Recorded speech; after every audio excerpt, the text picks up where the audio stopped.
The twin suns burned like molten coins above Haven's End, their harsh light bleeding across the endless stretch of ochre dust and skeletal ridges. Heat shimmered in the air like a mirage as Cale Morrison crouched over the gutted remains of an atmospheric processor, his plasma torch spitting blue fire into fractured metal. Sweat trickled down his temples and dripped onto the scorched plating, leaving tiny dark spots that vanished as quickly as they formed. The smell of hot lubricant and iron dust hung heavy in the workshop, mingling with the dry, electric tang of welding arc stot.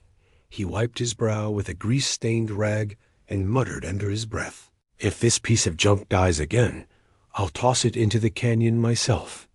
The words echoed against the corrugated walls of his makeshift repair shop, a converted shipping container with one side cut open to face the main street.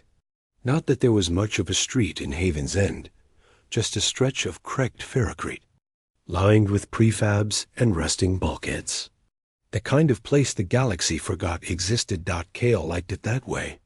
Out here, nobody asked questions about your past. Nobody cared who you were before the rim chewed you up and spat you out. He preferred machines anyway. Machines broke, but they could be fixed unlike people. The rhythmic hum of his welder filled the air, steady and hypnotic. Then he heard it, a new sound cutting through the heat and silence. Metallic footsteps. Heavy, deliberate. Cale's grip on the torch tightened as he turned his head.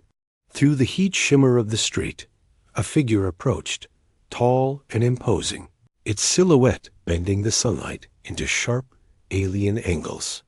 As it drew closer, he saw the armor, sleek, curved like poured silver, but scarred and blackened with burns. Sections of it flickered with faint blue light, status runes pulsing weakly like a dying heartbeat. The stranger stopped at the threshold, and even through the haze, Cale felt the weight of her presence. She spoke first, her voice low and melodic, threaded with an accent he couldn't place. "You the mechanic?" Cale straightened slowly, setting the torch aside. "Depends who's asking." She reached into a compartment on her hip and withdrew a small crystal chip, translucent and blazing with captured starlight. Cale's breath caught. Australium. Real, unrefined. That chip was worth more than his shop made in 5 years. Will this suffice? She asked. Cale fought to keep his expression neutral, though his pulse thundered in his ears. "That'll cover it," he said casually, wiping his hands on the rag. "Name's Cale Morrison." "And you are?" There was the briefest hesitation. "Call me Vera." "All right, Vera," Cale said, nodding toward the raised platform that served as his workstation. "Let's see what we're working with."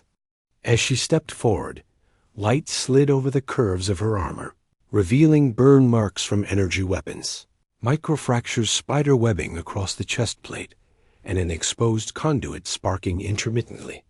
But what snagged his attention was the glimpse beneath, pale blue skin, traced with faint silver markings that shimmered as if alive. "You've been through hell," he murmured, running a scanner along the damaged plating. The readings made him frown. Power core's bleeding efficiency, neural interfaces fried. "And your life support?" He froze, scanning again. The numbers didn't lie. Backup reserves, failing fast. He looked up sharply. "How long have you been running on secondary?" "Systems?" 3 days, she replied calmly. Cale stared at her, stunned. His voice was a harsh whisper. "3 days? Lady, you should be dead." And for the first time since she walked in, Vera smiled. A small, enigmatic curve of her lips that made the heat outside feel almost cold. Asterisked, the heat outside hadn't relented, but inside the workshop, a different kind of tension coiled in the air like a live wire. Cale set the scanner down and exhaled slowly, forcing calm into his voice, even though every instinct screamed that something wasn't right. 3 days on backup life support wasn't just reckless, it was suicidal. Number One stayed alive that long without sheer force of will. Or something more. Sit, he said finally, gesturing toward the workbench. If I'm going to keep you breathing, I need full access to that suit. Vera hesitated, violet eyes meeting his with an intensity that made his skin prickle. For a second, it looked like she might refuse, but then she stepped up onto the platform with a fluid grace that belied the limp in her stride. The light from the twin suns slanted through the workshop door, catching the scorched metal of her armor and the faint shimmer of those silver markings etched along the glimpses of her skin. Kale powered down the welder and rolled over his tools, the familiar weight of them grounding him. This wasn't the first time someone limped into his shop on Nexus 7 looking for salvation, but this woman Vare felt different. Too calm, too composed, like someone used to commanding rooms, not crawling through the desert half-dead. He popped the seals on the chest plating and the armor, released with a hiss of pressurized air. Beneath, he expected standard composite layers and modular plating. Instead, a network of conduits and crystalline nodes sprawled like veins, pulsing faintly as if alive. His brow furrowed. This wasn't just advanced. This was tech centuries ahead of anything produced in the Outer Rim. Where in the void did you get this rig? Cale muttered, sliding the plating aside to access the main coupling.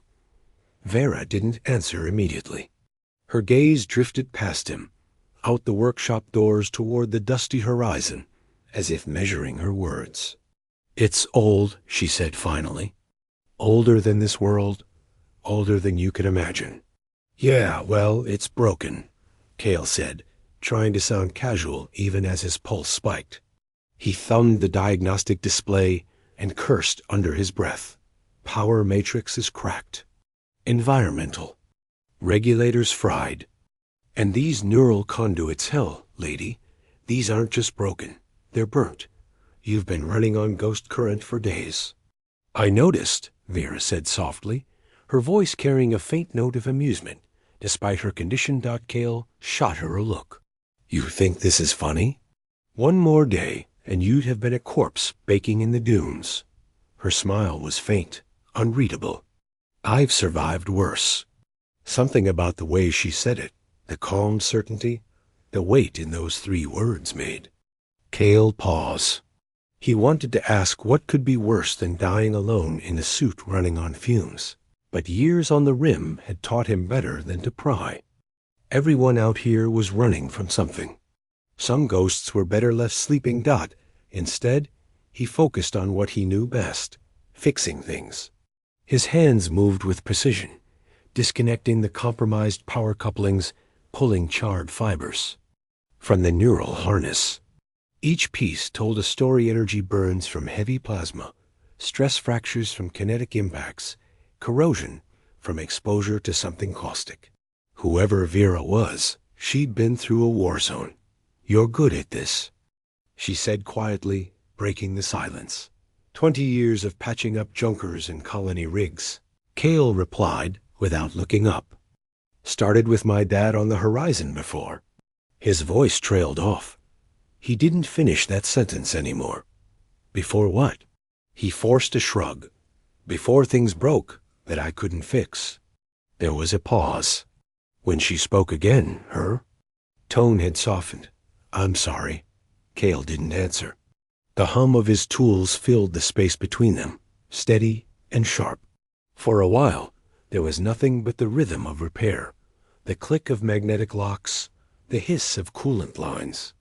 Sealing. He lost himself in it like he always did. It was safer than thinking about the woman sitting 5 feet away, watching him with those impossible violet eyes. When he finally looked up, the suns were sinking, staining the sky in bruised orange and purple. Vera was still there, calm and unreadable, her pale skin glowing faintly in the dusk. Without the armor, she looked almost fragile. But Cale knew better now. Whatever she was running from, whatever she'd been through, it hadn't broken her. He tightened the last coupling and wiped his hands on the rag. "You're not going anywhere tonight," he said. "Armor needs a full rebuild. Power cores alone will take 12 hours to recalibrate." "I can sleep in the corner," she said, nodding toward the shadowed alcove behind his tool racks. Cale hesitated, then shook his head. "Backroom's got a cot. It's not much, but it beats the floor." Her lips curved into the faintest smile. "You trust strangers easily." "No," Cale said, meeting her gaze for the first time since he started the repairs. "But if you wanted to kill me, you wouldn't need to earn my trust first." Something flickered in her expression. Surprise, maybe. Respect. "You're not afraid of me." "Should I be?" Her smile widened, just enough to show the edge of something dangerous. "Most people are." Cale turned back to the workbench, trying to ignore the chill creeping up his spine. "Most people haven't fixed as many broken things as I have," he muttered. "Fear's just another kind of damage. And I'm good at fixing damage." Behind him, Vera was silent for a long time. Then, softly, "Maybe that's why I'm here." The words lingered in the air, long after she disappeared into the back room. And for the first time in years, Cale realized he wasn't sure if he was fixing a machine or something far more complicated. Outside, the desert wind whispered against the walls, carrying with it the first hints of a coming storm. Cliffhanger. In the shadows beyond Haven's End, a trio of sleek figures watched the workshop through shimmering heat waves, their armor gleaming like liquid steel. One of them spoke into a calm voice, cold and certain. "We've found her." Dawn came soft and red, bleeding across the jagged horizon like a fresh wound. The storm that had teased the night before never broke, but its ghost lingered in the chill wind and the fine grit clinging to every surface. Cale was already awake, bent over the disassembled power core on his main bench, hands steady as he calibrated the crystalline matrix with surgical precision. The workshop smelled of ozone and machine oil, warm metal, and the bitter bite of recycled coffee, the kind strong enough to etch steel. He poured a cup for himself, and after a long pause, set another by the edge of the bench. He wasn't sure why. Maybe because, against all reason, he'd expected her to be gone when he woke up. But when the door to the back room slid open, there she was, moving like liquid shadow in the half-light, barefoot, her silver-white hair pulled into a loose braid that spilled over one shoulder. Without her armor, Vera looked different. Less like a weapon forged for war and more human, almost. The bodysuit she wore clung to her like a second skin, highlighting the long, lean lines of muscle beneath the pale blue of her flesh. Silver markings along her neck and arms shimmered faintly, shifting patterns like reflections on water. She crossed the workshop in silence and picked up the coffee without asking, inhaling the sharp scent before taking a sip. No flinch, no grimace. Just a small, approving nod. "Not bad," she said softly, her voice carrying that melodic lilt that still teased the edge of familiarity. Cale arched a brow. "Strong enough to strip paint. Just how I like it." "I can tell," she murmured, lips curving slightly before she turned her gaze to the glowing core on the bench. "Fascinating. You're not just patching the matrix, you're realigning it manually. Most would replace the core entirely." Cale glanced at her. "And waste a crystal like this? Not on my watch. Besides, any hack with a credit sheet can. Swap parts, fixing what's broken, that takes skill." She watched him work, her head tilting in quiet thought. "You treat it like a living thing." "It kind of is," he said, leaning in to adjust a stabilizer coil. "My old man used to say everything has a pattern, a purpose. Break the pattern, you get chaos. Restore it, you get harmony." "That sounds almost philosophical," she sighed. "Probably sounds like mystical junk to someone with your training," Cale replied, shooting her a sidelong look. Her eyes softened. "No, it sounds wise." For a moment, the air between them thickened, charged with something neither of them named. She stepped closer, her presence brushing against his senses like static before a storm. Cale tried to focus on the core, but he could feel the heat of her near him, the faint shimmer of those markings alive with light. "You ever think about leaving this place?" she asked suddenly. He blinked, caught off guard. "Haven's End? Not really. Someone's got to keep these folks breathing." "That's all you want? To survive?" The question landed heavy, weighted with something more than idle curiosity. Cale set the tool down and looked at her fully for the first time that morning. Her violet eyes burned like twin stars intense, searching, almost desperate. "What are you really asking me?" he said quietly. She hesitated. Just a flicker. Then her mask slipped back into place, smooth and unreadable. "Nothing," she said, turning away to study the desert through the open door. "Just wondering if you ever dream beyond this?" Cale swallowed hard, the unspoken questions tangling. On his tongue, he wanted to ask about the markings, about the tech in that armor that didn't belong in any known sector, about why someone who moved like a queen was hiding in the armpit of the galaxy. But he didn't. Not yet. Instead, he finished the recalibration and powered down the tools. "Armor's almost ready for reintegration," he said. "Couple more hours and you'll be good as new." Vera turned back to him then, and for the briefest heartbeat, the weight in her gaze cracked, revealing something raw and fragile underneath. Loneliness. "Thank you," she said softly. And it sounded like she meant more than the repairs. Before Cale could answer, a sound split the stillness, distant, low, and growing louder. Engines. Multiple. Slicing through the morning sky. Cale's head snapped toward the door, just as a shadow crossed the desert floor, long and angular, moving fast. Vera's expression changed in an instant. The softness vanished, replaced by steel. Her hand dropped instinctively to where her sidearm should have been, only to find nothing but empty air. "Cale," she said sharply, her voice like the crack of ice. "Get away from the door." The roar of engines became a scream overhead. And then came the first pulse of energy fire in the distance, bright and violent, followed by the unmistakable sound of structures exploding. Haven's End was under attack. Vera spun toward him, eyes blazing with something fierce and unyielding. "No matter what happens, you do not leave this shop." Cale stared at her, heart pounding.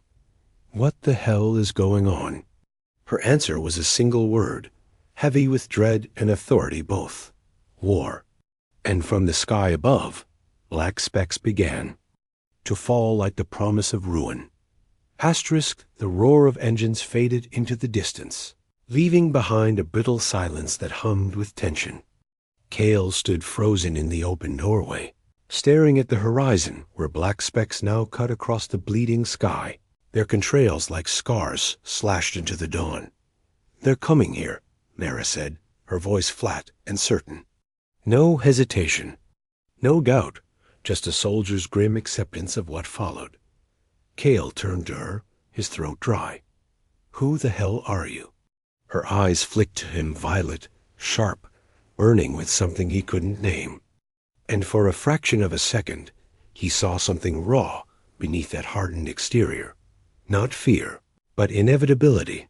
"Later," she said, already moving, her steps fluid and purposeful, as she crossed to the bench where fragments of her armor lay, like the bones of some ancient predator. "We don't have time for explanations." "Like hell," Cale snapped, grabbing her arm before he even realized he was doing it. Her skin was cool under his fingers, the silver patterns alive with faint light. "Those are gunships, Vera. That's not some random pirate raid. If you know what's coming, I damn well deserve to know what I'm about to die for." She stared at him, and for a heartbeat, silence swallowed everything. The hum of the power core, the whispering wind beyond the walls, even the pounding. In his chest, "You won't die," she said finally, her tone soft but threaded with iron. "Not if you listen to me." Before he could answer, a flash split the sky brilliant, searing, and the ground trembled with the concussion of something slamming into the desert beyond. Haven's End. A plume of smoke curled upward, black against the bruised morning light. Vera ripped her arm free and snatched up the nearest piece of her armor, sliding it on with practiced efficiency. Magnetic seals clamped shut with a hiss. Cale stared as the plating flowed across her like liquid steel, locking into place with unnerving grace. It was more than tech, it was art. "Tools," she said sharply, thrusting a gauntlet toward him. "We don't have time for finesse. Help me reattach the neural couplings." Cale's instincts screamed at him to run, to get as far from whatever storm this woman had dragged into his life as possible. But his hands were already moving, pulling cables, slotting connectors, sealing conduits with quick, sure movements. The familiarity of the work grounded him one coupling, then another, as outside the world began to tear itself apart. "What are they after?" he asked, not looking up. Vera's jaw tightened. "Me." The word hit like a pulse charge. Cale almost dropped the coupler. "You?" She didn't answer. Her gaze was on the sky, where the shadows were growing larger, sleek black shapes, descending like vultures. Cale swallowed hard. "You running from a syndicate? A cartel?" Her violet eyes snapped to his, cold fire burning in their depths. Bigger. Before he could press, a deafening crack split the air as a plasma round vaporized the cum tower 2 blocks away. The shockwave hit like a hammer, rattling the shop's walls and sending tools clattering to the floor. Cale's heart slammed against his ribs. "They're leveling the town." "They're not here for the town," Vera said, slamming the last segment of armor into place. Blue energy surged across her plating, flickering like lightning, before stabilizing into a steady glow. Cale took an involuntary step back. With the armor restored, she didn't look like a mercenary anymore. She looked like something out of a battlefield legend, elegant, lethal, unstoppable. She reached for the helmet, then paused, her gaze finding his again. "Stay here. No matter what you hear, no matter what you see, don't follow me." "Like hell," Cale said, voice hoarse with a mixture of fear and fury. "This is my town, Vera. These people—" The shop's entrance exploded inward in a hail of molten shards, cutting him off mid-sentence. Smoke billowed through the breach, followed by figures in sleek black armor, their visors glowing crimson, weapons raised and humming with lethal charge. The lead soldier stepped forward, voice dripping through a modulator like cold venom. "Your Imperial Majesty," he said with mock reverence, "the consortium sends its regards." Cale froze. The words didn't register at first, sliding through his brain like oil refusing to mix with water. But when they did, the bottom dropped out of his world. Imperial Majesty? His gaze swung to Vera, just in time to see her slide the helmet into place, her body radiating a terrifying calm. And then, for the first time, Cale realized the truth. The woman whose life he'd saved, whose armor he'd rebuilt, wasn't just some lost soldier. She was something else entirely. Royalty. No dash. Worse. Power. Incarnate. The empress of a galaxy-spanning empire standing in his workshop. And she was looking at him like this might be the last time he'd ever see her alive. The air turned to fire. The first plasma shot hit the far wall, vaporizing metal into a molten spray that hissed as it splattered across the floor. Cale dove behind the nearest workbench as shards of white-hot alloy ricocheted past his head. The acrid stench of burning composite filled his lungs, choking him as the workshop erupted into chaos. Through the smoke, Vera moved. Not like a woman, not like anything human. She flowed forward with a precision that stole the breath from Cale's. Chest armor sealing over her like a second skin, glowing with raw power as systems roared back to life. Her boots struck sparks against the scorched floor as she launched into the intruders, a blur of silver and blue against the darkness of their armor. The first soldier barely got his rifle up before her plasma blade ignited with a scream, slicing through the weapon in half his chest plate in a single brutal arc.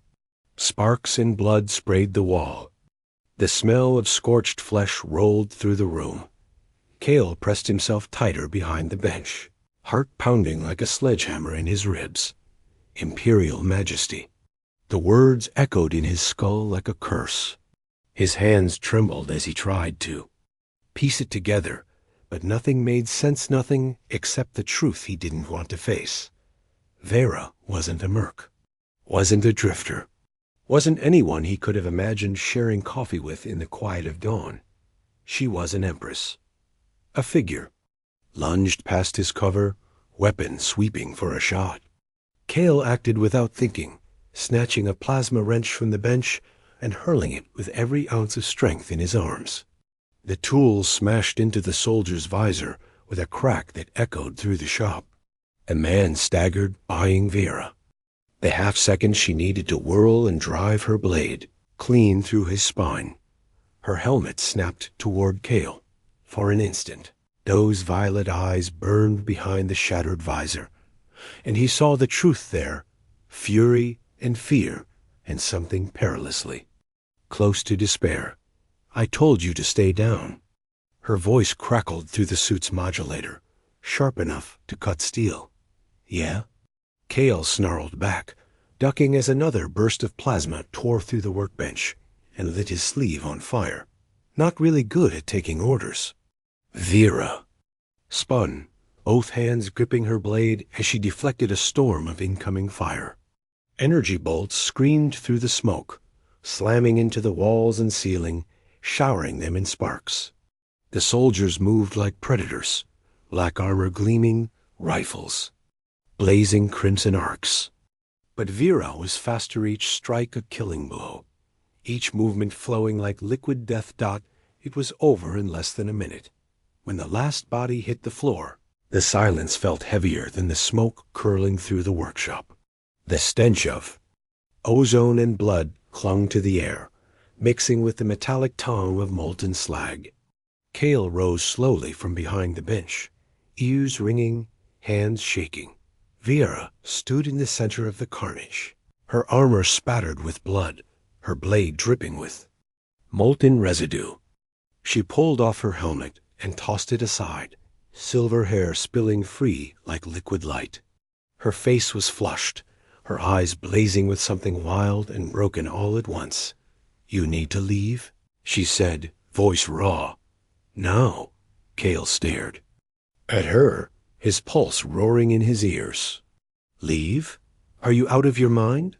You just turned my workshop into a war zone. What the hell is happening? Who are you? Her jaw tightened. For a moment, she looked almost afraid. Then her shoulders squared, and when she spoke, it was with the kind of authority that could move fleets and topple worlds. I am Zephytler, she said quietly, Empress of the Australi's Dominion, sovereign of 700 worlds. The words hung between them like a blade. Cale felt his breath hitch, his knees weaken, his reality collapse inward. Empress, a galaxy-spanning empire, power beyond comprehension, and she'd been sleeping in his back room like a stray. His voice came out strangled. You lied to me. Her expression flickered, just for an instant, pain cracking through the steel. I didn't lie about what mattered. Cale laughed, a bitter sound that scraped his throat raw. What mattered? You think that makes a difference? While I was falling for some mystery woman who needed my help, you are playing at being normal. Playing me. No. Her voice snapped like a whip, echoing off the scorched walls.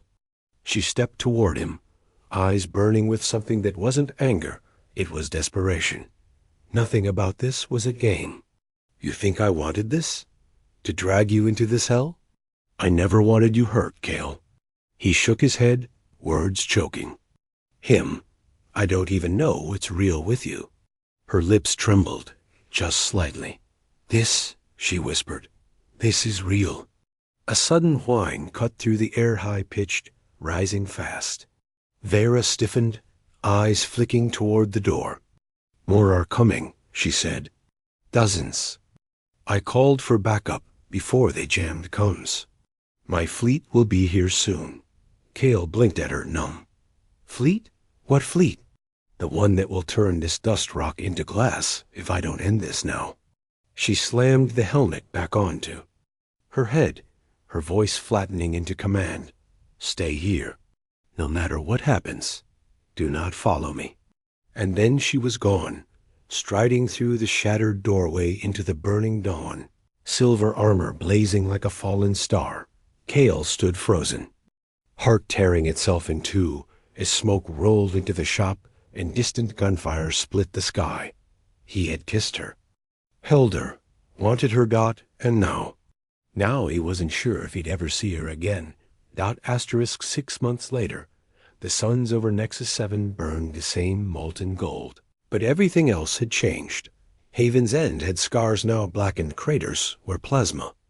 Strikes had gutted whole blocks, scorched shells of buildings left as warnings from a battle no one truly understood.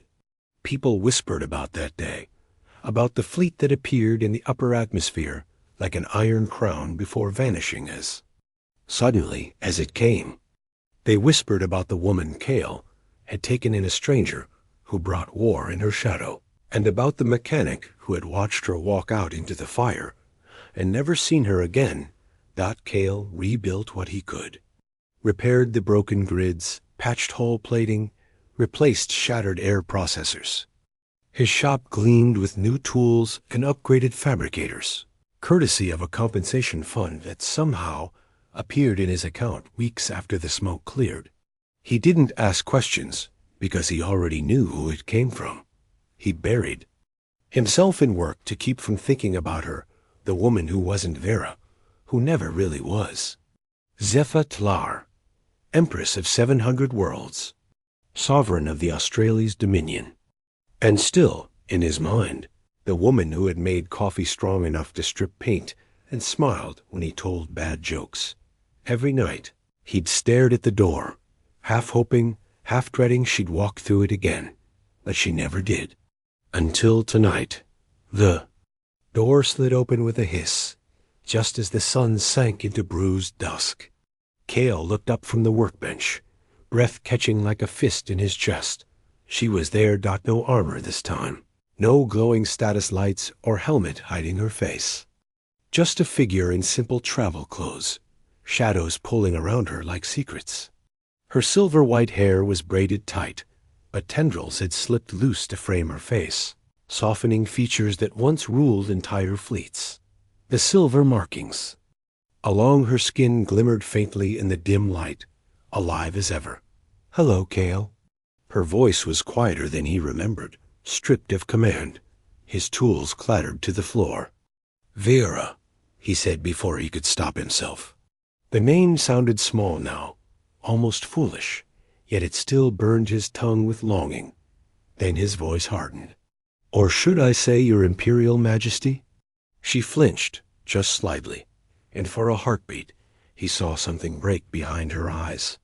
Please, she whispered, not here, not like that. He laughed, bitter and sharp. How should I say it then? How do you greet the most powerful person in the galaxy? Do I kneel? Bow? Offer a blood oath? Kale, no, he cut her off, heat flaring in his chest. You don't get to waltz in here after 6 months and pretend this is normal. You lied to me. I didn't lie, she said, stepping closer. Her eyes caught the light, violet and burning with something. Raw. I hid what I had to, but I never lied about you. About what you meant to me. Meant? His voice cracked on the word. Her hands clenched at her sides. Mean, she said fiercely, the single word slicing through the space between them. Like a blade. You still mean everything.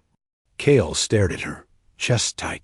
every instinct screaming to push her away, even as something deeper dragged him toward her like gravity.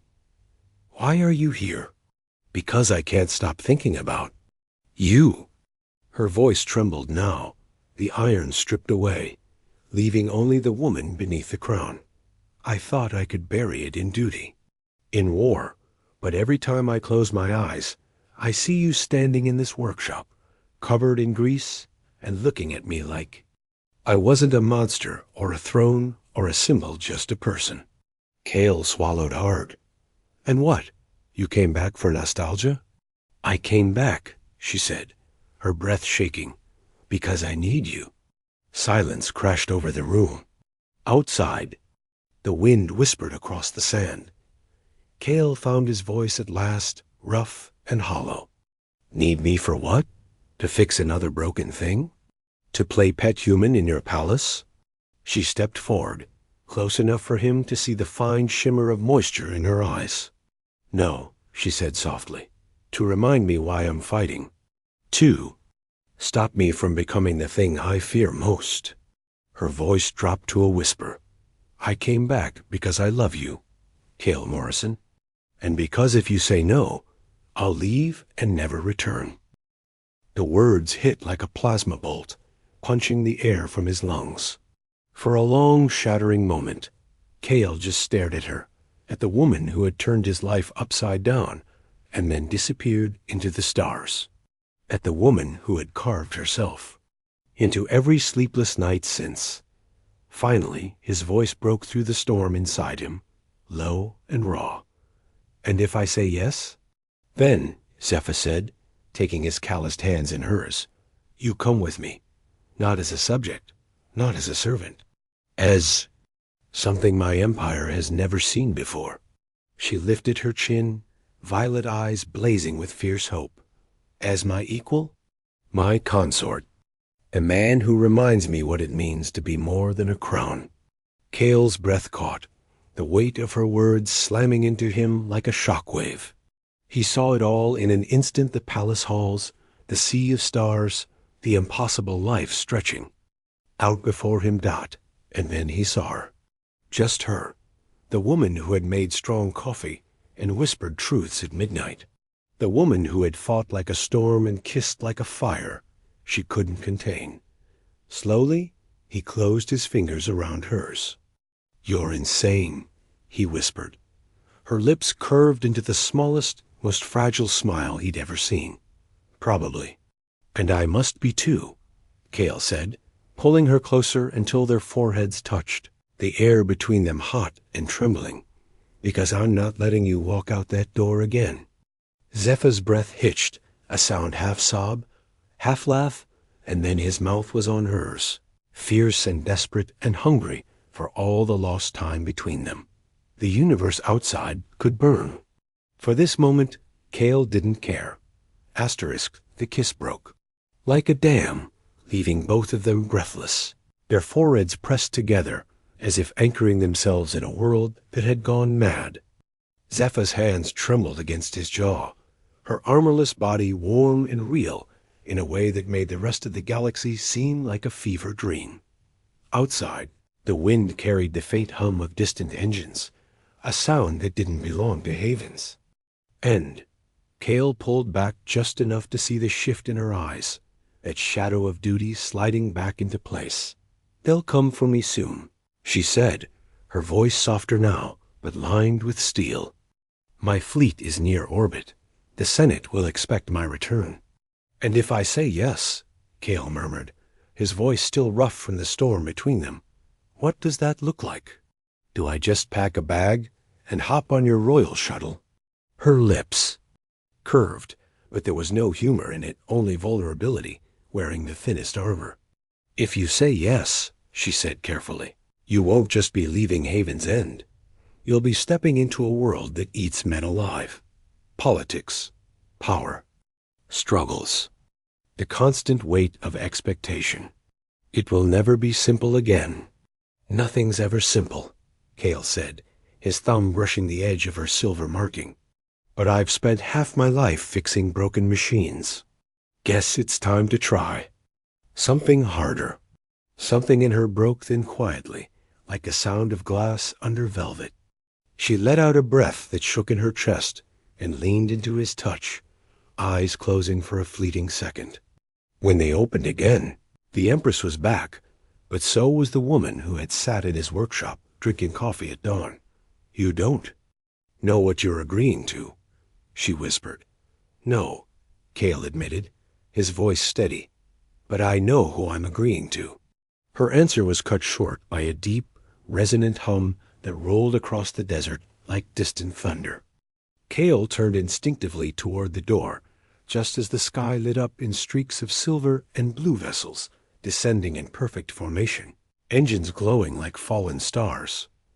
Gasps rose from the street outside as people poured from their shelters, craning their necks to watch a sight Haven's End had never dreamed of, an Imperial fleet blotting out the heavens. Sleek warships shimmered like blades in the thin sunlight, their hulls bearing the sigil of the Australia's dominion. Zephyr moved to the doorway, her silhouette framed against the glow of descending shuttles.